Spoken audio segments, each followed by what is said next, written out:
नमस्कार साथियों, कैसे हैं आप सभी लोग। आशा करता हूं सभी लोग एकदम बढ़िया होंगे और अपने पढ़ाई को सुचारू रूप से जारी रख रहे होंगे। ठीक है, तो आपका साथी, आपका हमदम, आपका दोस्त आपके बीच में एक बार फिर से लेकर हाजिर है अपने प्यारे कुमार गौरव सर के क्लास नोट्स, जो आपके लिए मैं काफ़ी मॉडिफाइड कर देता हूं और बहुत ही बेहतरीन तरीके से सभी क्वेश्चनों को समझाने की कोशिश करता हूं। तो एक बार फिर से स्वागत है 15 सितंबर 2022 की इस क्लास में, जो मैं आपके सामने प्रस्तुत करने वाला हूं। तो बहुत ही इंटरेस्टिंग वीडियो है आपके लिए, बहुत ही मज़ेदार फैक्ट लेकर आया हूं और सभी क्वेश्चनों को हंसी खेल में आपको समझा भी दूंगा। तो आइए एक ज़बरदस्त तरीके से शुरुआत करते हैं। सभी लोग चाय का कप हाथ में ले लीजिए और चाय को पीते हुए आज की पढ़ाई करते हैं। ठीक है, मैं थोड़ी सी चाय पीता हूँ और उसके बाद आपको क्वेश्चन स्टार्ट कराता हूँ। तो पहला क्वेश्चन आपके सामने, आयुर्वेदिक दिवस कौन सा मित्रों? आयुर्वेदिक दिवस 2022। ये मित्रों आप सभी को बताना चाहिए इस बार कब पड़ेगा, तो 23 अक्टूबर को इसे मनाने वाले हैं। ठीक है, 42 दिन का एक कार्यक्रम चल रहा है जो कब खत्म होगा? 23 अक्टूबर को खत्म होगा और 23 अक्टूबर को उसे आयुर्वेदिक दिवस के रूप में मनाया जाएगा। ठीक है, इसी दिन धन्वंतरि का जन्मदिन है और धनतेरस भी है। आप सभी लोग जानते हैं धनतेरस कब मनाते हैं? तो दीपावली के एक दिन पहले, यानी जो एक दिया बनाई जाती है दीपावली, उससे पहले बनाते हैं। तो धनतेरस की डेट आपको याद होगी कब है? 23 अक्टूबर की। ठीक है, तो दीपावली की छुट्टी किसी को नहीं मिलेगी। दीपावली पर भी आपकी क्लास आने वाली है। ठीक है, और बहुत बेहतरीन तरीके से वो करूँगा मैं, पिछली बार भी की थी, इस बार भी करूँगा। तो इसका जो विषय रखा गया है क्या है? हर दिन हर घर कार्यक्रम। हर दिन हर घर कार्यक्रम, इसका क्या रखा गया है? विषय रखा गया है। और किसके द्वारा? तो आयुष मंत्रालय के द्वारा। आयुष मंत्रालय के मंत्री कौन है? सर्बानंद सोनोवाल। अब आप सभी लोग कह रहे होंगे मित्रों कि ये आयुर्वेदिक क्या होता है? तो आयुर्वेद क्या होता है? समग्र चिकित्सा पद्धति एक, और ये जीवन का विज्ञान है। क्या है? जीवन का विज्ञान है। ठीक है, इस पर जोर दिया जाएगा। ये पॉइंट आप सभी को याद रखना है। अब देखिए मित्रों, सबसे पहले मेडिकल की बात आई है, तो मैं आपको मेडिकल संबंधित कुछ हमारी योजना है उनके बारे में बताऊंगा। उससे पहले दो बातें और जान लीजिए। WHO traditional medical centre, traditional का मतलब होता है सांस्कृतिक मेडिसिन सेंटर, यानी आपका जो आयुष होता है ना, आयुष के द्वारा, यानी एक हमारी जो पुरानी पद्धति होती है उपचार करने की, उस पद्धति को दोबारा लाया जाए। तो ये इसके लिए एक सेंटर स्थापित किया गया था। कहाँ पर? जामनगर, गुजरात में। योगा डे कब मनाते हैं? तो 21 जून को, आप सभी को पता है। और योगा फॉर यूनिटी इसकी क्या रखी गई थी? थीम रखी गई थी। ठीक है, चलिए योजना दिखाता हूँ आपको। देखिए, मेडिकल संबंधित कुछ योजना है आपके लिए, जैसे मेडिसिन फ्रॉम द स्काई, ये तेलंगाना सरकार के द्वारा स्टार्ट किया गया था। इसमें ड्रोन चलाया गया था और ड्रोन क्या करेगा? तो मेडिसिन संबंधित सभी दवाओं को लेकर जाएगा। आयुष्मान भारत योजना रांची झारखंड से स्टार्ट की गई थी 23 सितंबर 2018 को। चिरंजीवी योजना राजस्थान से स्टार्ट की गई थी 1 मई 2021 को। स्मार्ट स्वास्थ्य कार्ड योजना ये उड़ीसा से स्टार्ट किया गया था। और माई पैड माई राइट योजना ये त्रिपुरा सरकार ने स्टार्ट किया था। ठीक है, ये सारे पॉइंट आपको याद हुए। चलिए आगे बढ़ते हैं और नेक्स्ट क्वेश्चन की बात करते हैं। अब आया है आपके लिए बहुत ही बेहतरीन क्वेश्चन और खादी संबंधित सभी फैक्टों को आपको बताने वाला हूँ। तो मेरे रसगुल्लो सभी लोग तैयार रहिए इस क्वेश्चन को जानने के लिए। ठीक है, देख लेना कहीं चाशनी वाशनी न टपक रही हो। ठीक, और ये क्या देखो मित्रों, रसगुल्ले के चक्कर में नंबरिंग करना ही भूल गया। यहाँ नंबरिंग 1 कर दी है। ठीक है, और यहाँ नंबरिंग 3 कर दी डायरेक्ट। ठीक है, तो नंबरिंग में दिक्कत होगी। क्वेश्चन नंबर 2 है आपका ये, अहेली खादी फैशन शो। तो हाल ही में एक फैशन शो हुआ है जिसका नाम है अहेली खाद फैशन शो। कहाँ पर हुआ है? गांधीनगर में। नेशनल इंस्टीट्यूट फैशन टेक्नोलॉजी के द्वारा इसे कराया गया था। ठीक है, और इसमें शामिल कौन हुआ है? तो खादी इंडिया। ये किसके तहत आता है? तो KVIC, खादी विकास ग्रामोद्योग मंत्रालय के अंतर्गत ये आता है। ये इसका क्या है? नोडल है। 1956 में इसकी स्थापना हुई थी और वर्तमान में इसके हेड कौन है? मनोज गोयल। ठीक है, अब मनोज गोयल इसके हेड है किसके? KVIC के।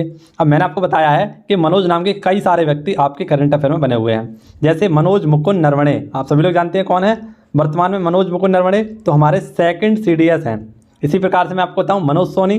तो मनोज सोनी कौन है? वर्तमान में हमारे मनोज सोनी जी UPSC के अध्यक्ष हैं। ठीक है, अगर मैं बात करूँ मनोज त्यागी, माफ़ करना, मनोज वाजपेयी कौन है? तो ये आपके मनोज वाजपेयी एक फेमस अभिनेता हैं। कौन है मित्रों? फेमस अभिनेता हैं जिन्हें 67 में राष्ट्रीय फिल्म अवार्ड से सम्मानित किया गया था।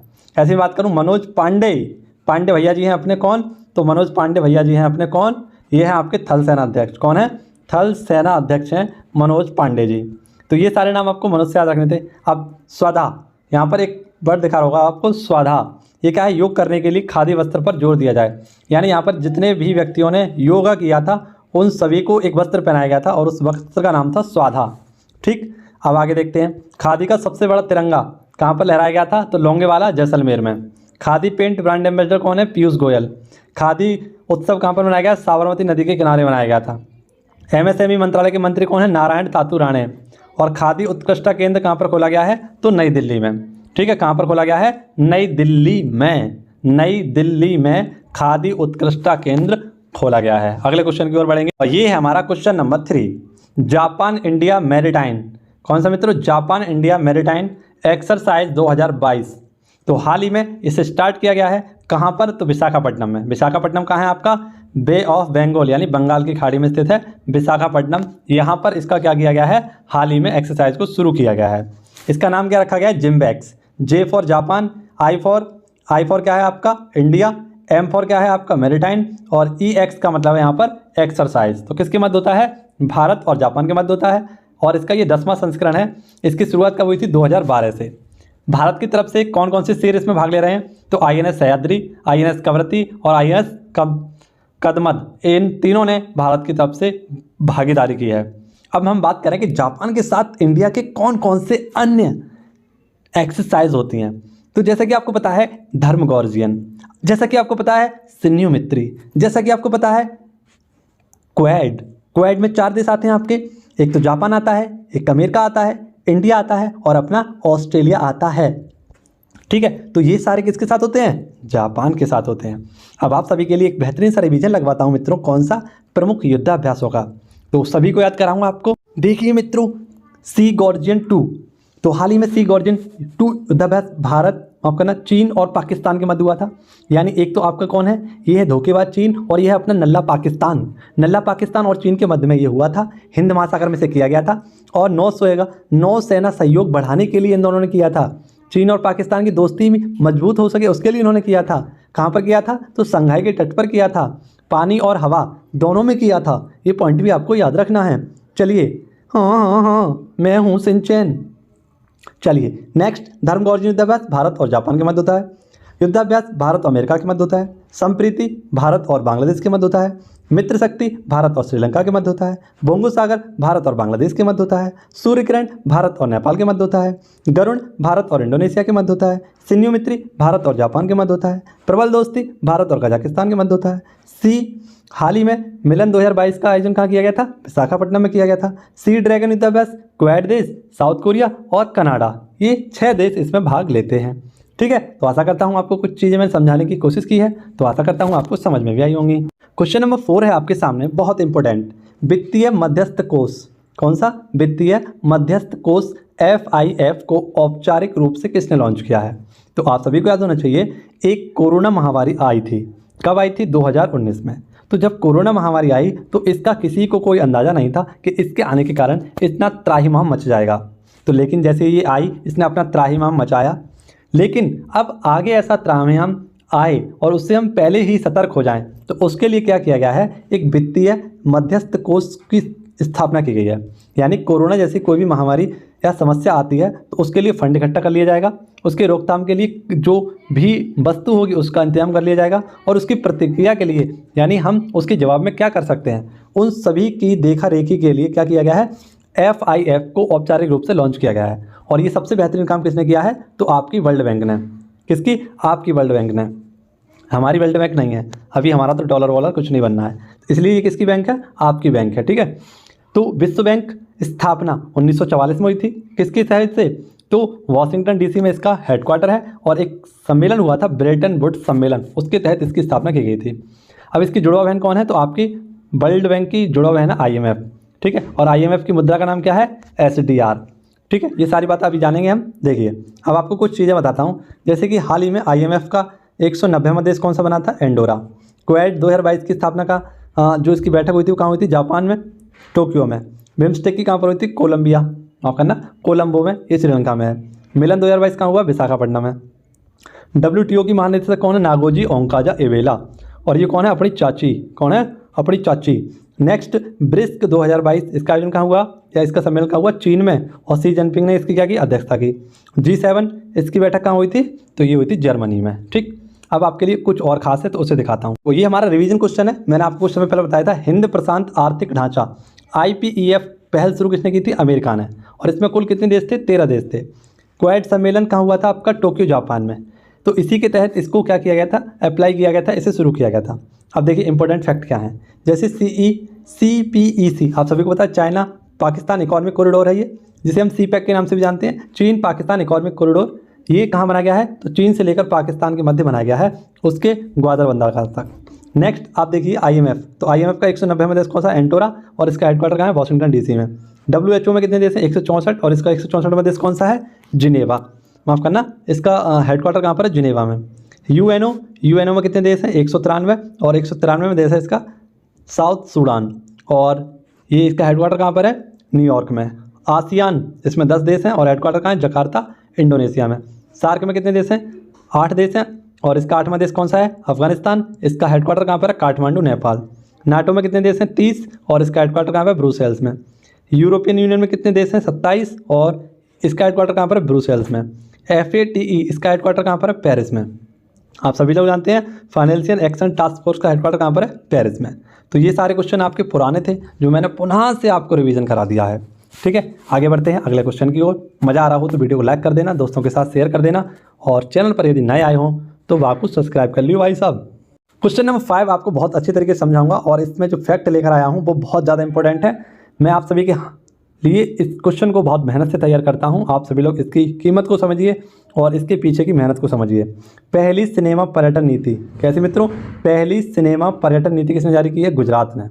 फिल्मों को बढ़ावा देने के लिए इसे स्टार्ट किया गया है, और इसमें सहयोग किसने किया है? तो यहाँ के मुख्यमंत्री भूपेंद्र भाई पटेल, और किसके साथ? तो अजय देवगन के साथ। आप सभी लोग जानते हैं 68वें राष्ट्रीय फिल्म अवार्ड में बेस्ट एक्टर का अवार्ड किसे दिया गया है?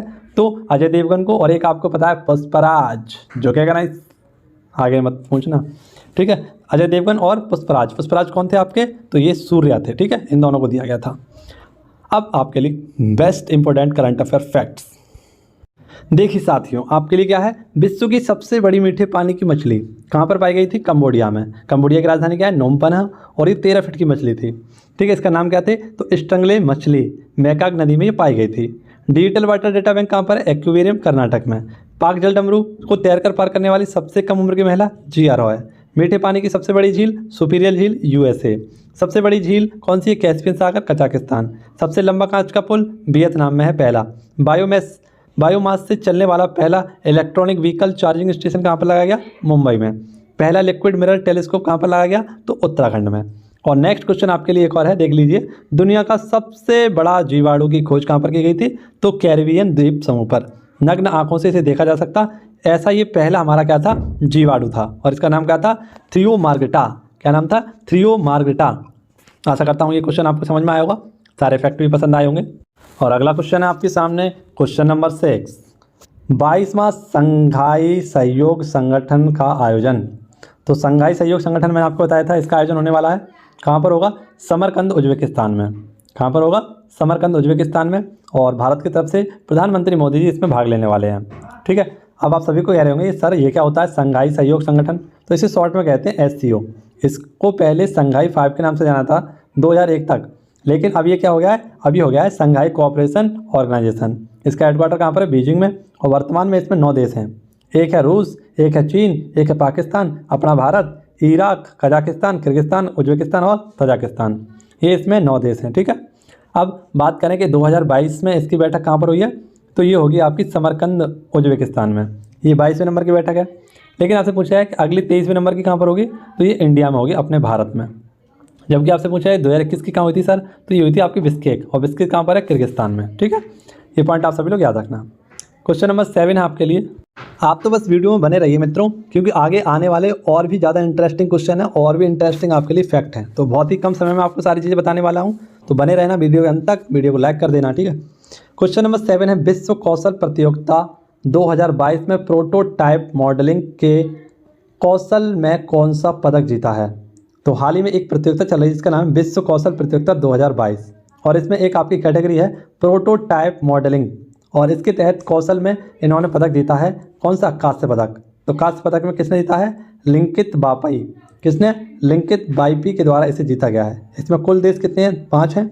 शुरू कहाँ पर किया गया था? तो बर्न, और बर्न कहाँ पर है आपका? ऑस्ट्रेलिया, माफ़ करना, स्विट्जरलैंड में। स्विट्जरलैंड की राजधानी क्या है? तो बर्न ही है। ठीक है। और स्विट्जरलैंड में आपको पता है कितने सारे हमारे हेडक्वार्टर हैं।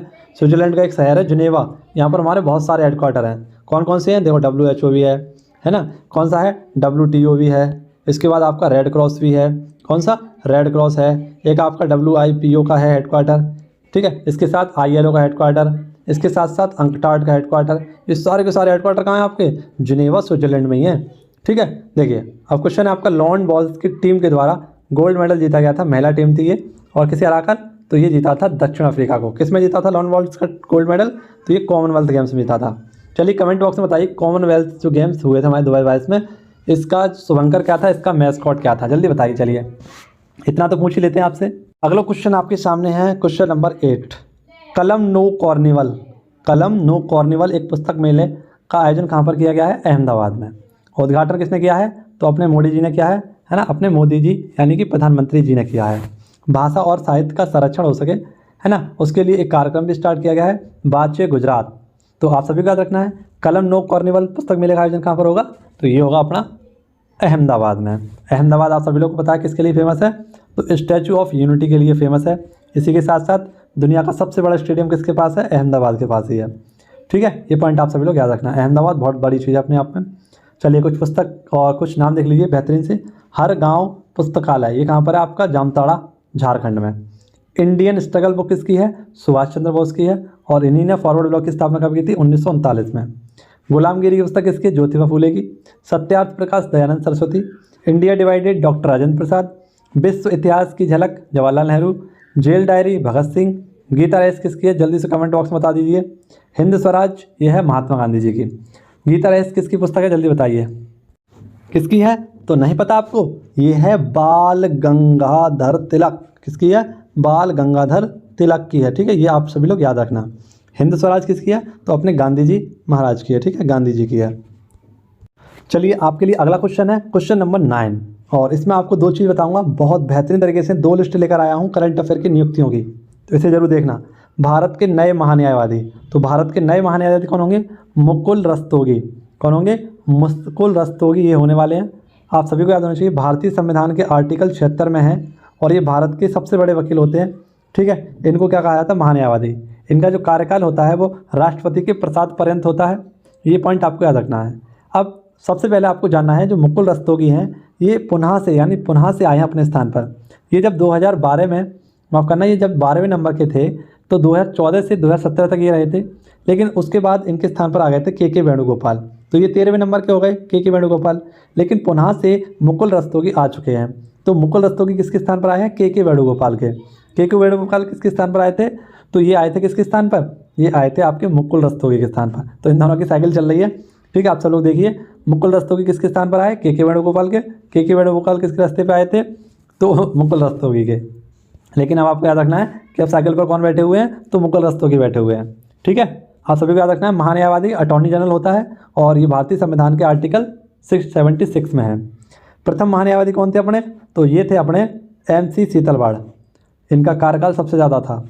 अब आपके लिए बहुत महत्वपूर्ण टॉपिक, तो जैसा कि आपको पता है, पत्र सूचना कार्यालय PIB, इसके प्रधान महानिदेशक का पदभार किसने संभाला, तो सत्येंद्र प्रकाश।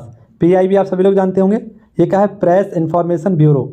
इसी के द्वारा भारत में करंट अफेयर जो आप पढ़ रहे हैं वो उसी की देन है, किसकी, PIB की। ठीक है, इसी के द्वारा बहुत सारी करंट अफेयर की न्यूज़ें बनती हैं जो आपको पढ़ाई जाती हैं। तो उसी के अध्यक्ष कौन बने हैं, या महानिदेशक कौन बने, सत्येंद्र प्रकाश। इसकी स्थापना कब हुई थी, 1919 में, और इसको 1941 में इसके फर्स्ट इंडियन हेड बने थे, इनका नाम था नटराजन। ठीक, ये पॉइंट आपको याद हुआ। आप देखिए आपके लिए इंपॉर्टेंट नियुक्तियाँ। मुख्य चुनाव आयुक्त कौन है, तो राजीव कुमार है। CAG कौन है, तो गिरीश चंद्र मुर्मू है। और अटॉर्नी जनरल आपके चेंज हो गए हैं, कौन आ गए, मुकुल रस्तोगी। मुख्य न्यायाधीश कौन है, तो मुकुंद, ये भी आपके चेंज हो गए हैं, और ये कौन आ गए हैं, UU ललित। कौन आ गए हैं, UU ललित। नेक्स्ट विशेष सचिव कौन है, तो विनय मोहन क्वात्रा। CGA कौन है, सोनाली सिंह। 15वें वित्त आयोग के अध्यक्ष कौन है, NK सिंह। NHRC इसके हेड कौन है, अरुण कुमार।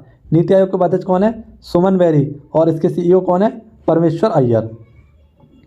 अगला क्वेश्चन है क्वेश्चन नंबर 10, और बहुत ही आप सभी के लिए, जितने भी हमारे सोना बाबू वाले व्यक्ति हैं, जितने भी हमारे सोना बाबू वाले रसगुल्ला हैं, रसगुल्लियाँ हैं, उनके लिए बहुत ही फायदेमंद क्वेश्चन है। भारतीय दूरसंचार नियामक प्राधिकरण यानी कि ट्राई ने सभी टेलीकॉम कंपनियों को मोबाइल रिचार्ज वैलिडिटी 28 दिन से बढ़ाकर कितनी कर दी है, 30 दिन। और उन्होंने साफ साफ चेतावनी दी है कि अगर उनकी बात नहीं मानी गई, किसकी, ये कंपनियों की बात नहीं मानी किसने, मतलब सरकार की बात नहीं मानी, ट्राई की बात अगर नहीं मानी किसने, टेलीकॉम कंपनियों ने, तो 60 दिन के अंदर इनका जो खाना पीना है वो बंद कर दिया जाएगा। ठीक है, 60 दिन के अंदर इसे लागू करना है कि 30 दिन इनका महीना होना चाहिए। ट्राई आप सभी लोग जानते होंगे, telecom regulatory authority of India, इसकी स्थापना कब हुई थी, 1997 में। कॉलिंग रेटिंग डिसाइड करते हैं ये, लाइसेंस प्रदान करते हैं और नियमन दूरसंचार का परिवहन करते हैं ये। ठीक है, यानी सब काम अच्छे तरीके से हो उसके लिए इसको स्टार्ट किया गया था। और इसके हेड कौन है वर्तमान में, तो पीडी वघेला। ठीक, कौन है, पीडी वघेला। मनमोहन क्लासेस को सभी लोग सब्सक्राइब करिए और सपोर्ट करिए। आज का क्वेश्चन आपके सामने है और आज का सवाल आपको आंसर देना है कि टीवी के सीईओ, संसद टीवी के सीईओ का अतिरिक्त पदभार किसने संभाला है, पीसी मोदी, उत्पल कुमार, बीपी थम्बू और अजय कुमार सूद। इसका आंसर आप सभी लोगों को कमेंट बॉक्स में देना होगा। ठीक है, सभी लोग कमेंट बॉक्स में इसका आंसर अवश्य दें। और वीडियो अगर पसंद आई हो तो वीडियो को अगर लाइक करना चाहते हो तो लाइक कर दीजिए। ठीक है, और नहीं लाइक आई हो तो डिसलाइक कर दीजिए। आप सभी से मिलना तो होगा अगली वीडियो में ही। तब तक के लिए घर पर रहें, सुरक्षित रहें और बने रहें हमारी इस वीडियो के साथ। धन्यवाद। जय हिंद, जय भारत और वंदे मातरम। भारत माता की जय।